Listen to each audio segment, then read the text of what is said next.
It's crazy how stuff is happening so fast when it comes to this affirmative action thing.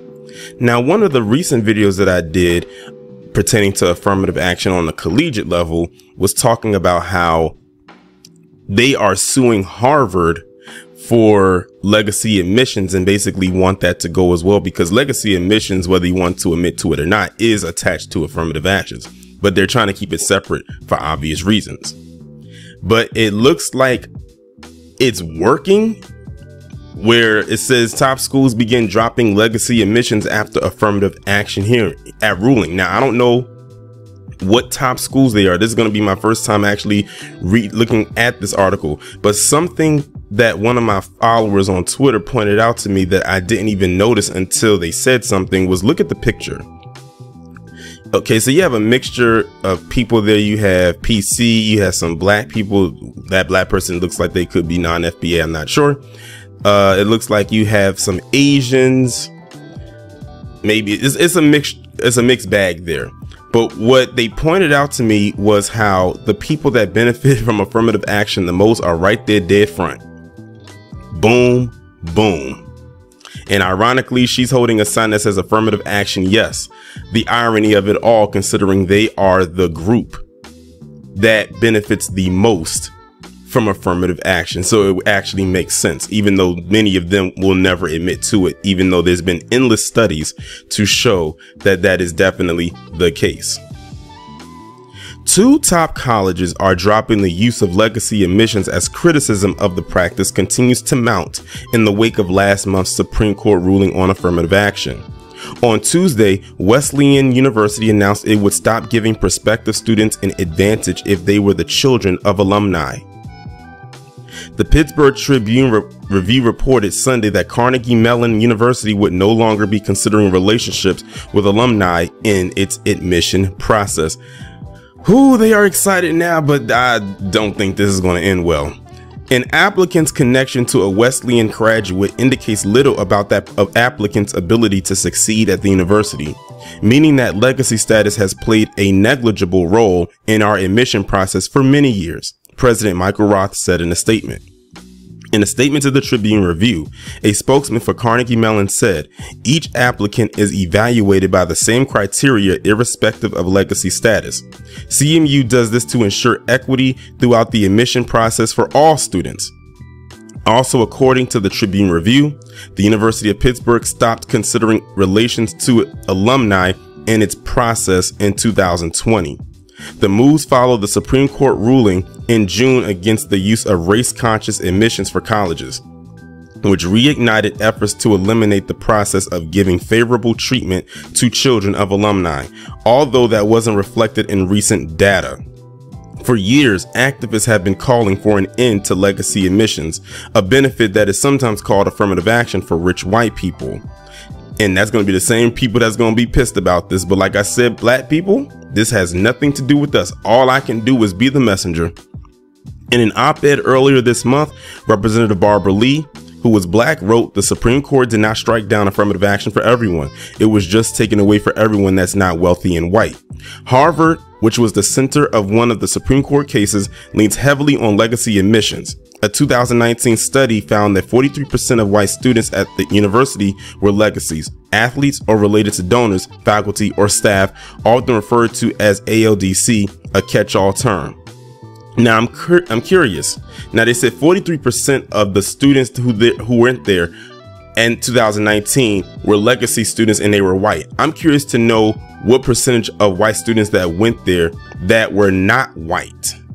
I mean, that were white that did not get on a legacy admissions. I would like to see that number. While ruling against affirmative action, Justice Neil Gorsuch wrote in a concurring opinion that Harvard's preferences for the children of donors, alumni, and faculty are no help to applicants who cannot boast of their parents' good fortune or trips to the alumni tent all their lives. While race neutral on their face, too, these preferences undoubtedly benefit white and wealthy applicants the most. Still, Harvard stands by them. And you want to know what's so crazy? I bet you a lot of the ones that's protesting legacy admissions, which tends to be the people that are reflected in this image, if they are if they had legacy admissions that was balanced or almost balanced to the ones who were PC, they probably wouldn't be making this much noise. I can almost guarantee it. But like I said, this is a problem that they have. Like I said, we have no dog in this fight, because when it comes to affirmative action across the board, even including legacy admissions, Black people did not benefit overwhelmingly from that. And if we did, it was a very, very, very, very, very low percentage. According to Education Reform Now, a think tank focused on education policy, legacy admits make up roughly 10 to 25% of admissions at top universities. A recent survey by Generation Lab found that 3 out of 4 college students say it's not fair for schools to consider legacy during the admissions process. Some colleges, including Johns Hopkins, Amherst, the University of California System, and public schools in Colorado, made the change to eliminate legacy admits prior to the Supreme Court ruling. Since 2013, the percentage of students in our incoming classes who have a family connection dropped from 8.5 to 1.7%, and a percent of first generation or limited income students rose from 16.7 to 30.8%, Farouk Day, vice president of the Johns Hopkins University, said in a tweet. While examining why legacy admissions are still used in the 21st century, Emilio Castilla, professor of management at the Massachusetts Institute of Technology, found that while they do not increase diversity or provide entry for students who are more qualified, they are economically beneficial. We found evidence that there are material interests. A lot of these legacy admits typically tend to be coming from richer families that are more likely to donate resources, Castilla told Yahoo News last month. In response to the affirmative action decision, President Biden said that this is not a normal court and that diversity is essential in higher education.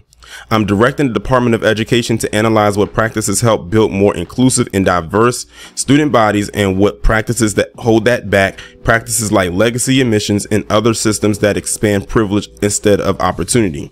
Now, to piggyback off of that, this adds on to something else that I've heard PC say a lot. Not necessarily when it comes to this, but they'll always say, oh, you know what? I'll use another example. The Oscars. You know how now the Oscar says, oh, a film cannot be nominated unless they have a certain look to it as far as who they cast and, you know, part of the cast and whatnot. It just can't be Lily White and stuff like that, and how a lot of PC got upset by it. I gave my reasoning as to why I wasn't really for it. Trust me, it was nowhere along the lines of what they said. We know why they say what they say. But these are some of the same people that say, oh, you just can't give it to people because, oh, they're this race or they're this gender or their sexual orientation is this. But these legacy admissions, y'all are getting in not on merit. Y'all are getting in because of who your parents are. So it's like you can't do the whole, you sound like a hypocrite because you didn't get in on your smarts. You got in because of who your mommy and your daddy are.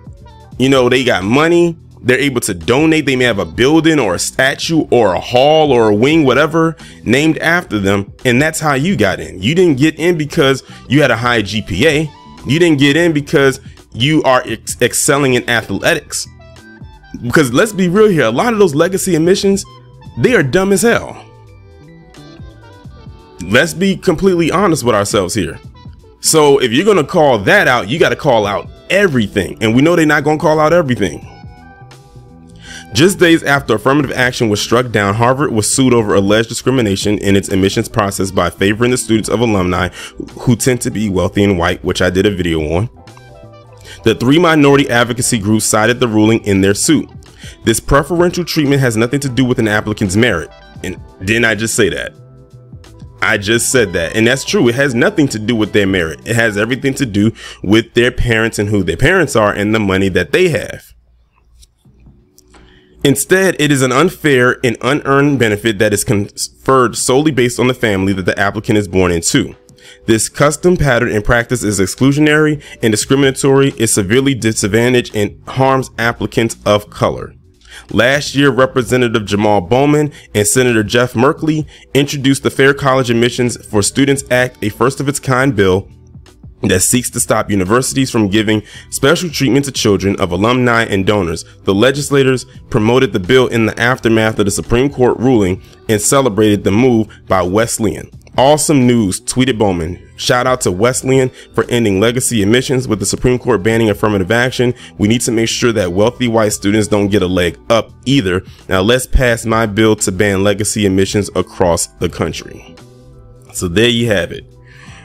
And like I said, everything is happening so fast. Again, I've said it before, I'll say it now. I wasn't expecting the spiral to happen so fast. I mean, I knew it was going to come, but I didn't realize it was going to happen almost immediately, because I'm thinking, oh, it's going to take some time, maybe a year, because, you know, you want to probably do this after this semester that's coming up, or after the school year that's coming up, because it's kind of hard to just throw stuff in there before. But I guess they say we need to get this stuff out now to prepare for next year, which when you think about it makes the most sense. But again, I don't think this is going to end well. I really don't. I have the feeling in the back of my mind that this is not going to be the major chess move that they think it will be. They're excited now, they're enjoying it now, but it's going to be a lot of pushback. But again, black people, especially black Americans, this is not our fight. Again, everything that they're fighting for or fighting against right now has nothing to do with us. We could have had a dog in this fight if, you know, it wasn't snatched away from us all those years ago. Now, I know some people are going to say, well, some black people did get on. Yeah. How many? I'll do you one better, since this is talking about legacy admissions. How many black people, how many black wealthy people got in on legacy admissions versus all the wealthy white people who did? Again, no dog in this fight. And let's not forget that college admission scandal that happened back in 2019 when that got exposed. Every last one of them families was white or non-black. Again, the only black person that had involvement with it was one of William Rick Singer's underlings.